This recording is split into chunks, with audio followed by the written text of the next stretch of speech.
Welcome everyone to the Skippy guide for week 2, and it's at Sonoma.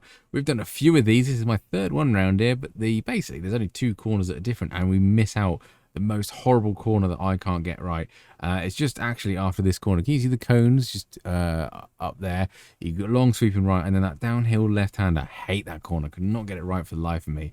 But this is the historic cup layout. So this is where we come down a little bit further on. 2 more corners, and then we're on the back wiggly SE bit, which is pretty dandy. So let's crack on with this.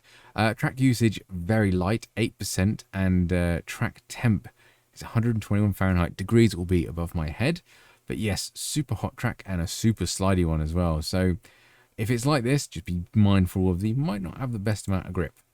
Obviously we have done a few track guides here before, so I was pretty quick to get in 25s and then 24s, and then we've got a 24 4, 5, 8, and that's the lap I'll be showing you.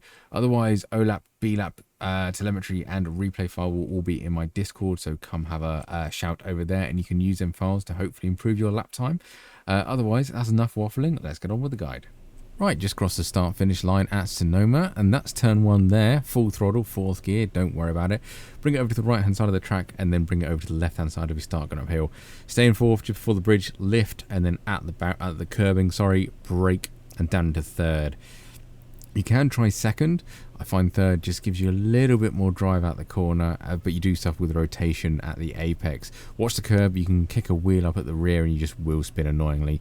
Coming down to the chicanes of 3 and 4 now, you want to brake at the dip. So when you can see down on the dip, sorry, don't brake, just lift for this one. But you want to lift quite a lot because you want to keep as far left as you can to open up this turn 4. You can take a little bit of the curb just there. I don't find it affects the car too much, but a little bit more can push you wide. Be very careful, the car will understeer over the crest there. All the way down to where the track changes, and where the track would normally go when the bollards end, that's where you want to start braking just afterwards.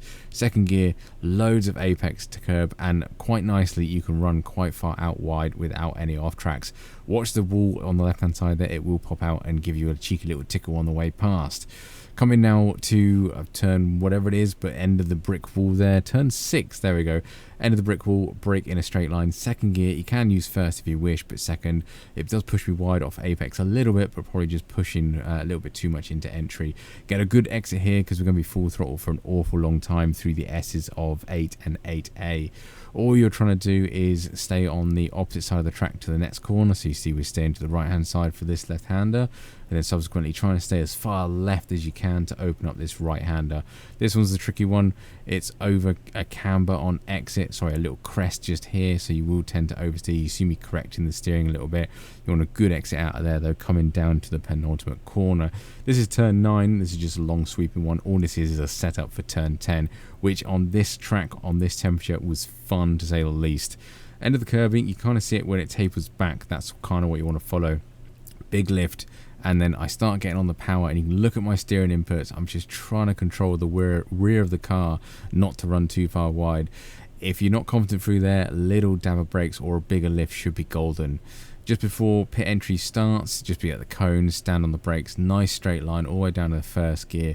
Turn in, and you can cut the curbing. So what I do is tend to slow the car down and cut the curbing on the later than apex, if that makes sense. Sort of halfway around the corner, and then afterwards gives a nice straight drive straight to the line now.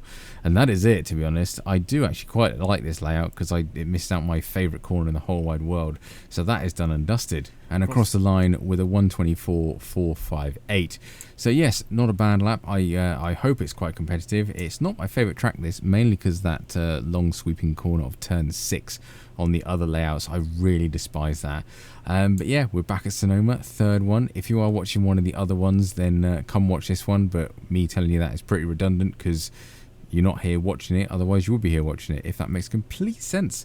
Anyway, I am waffling as always. I do that quite a lot. If you're new to the channel, come and subscribe for more waffling content. The full speed, the cockpit and chase cam are going to follow, so you can see it uninterrupted. Otherwise, thank you very much for watching. I'll catch you on the next one.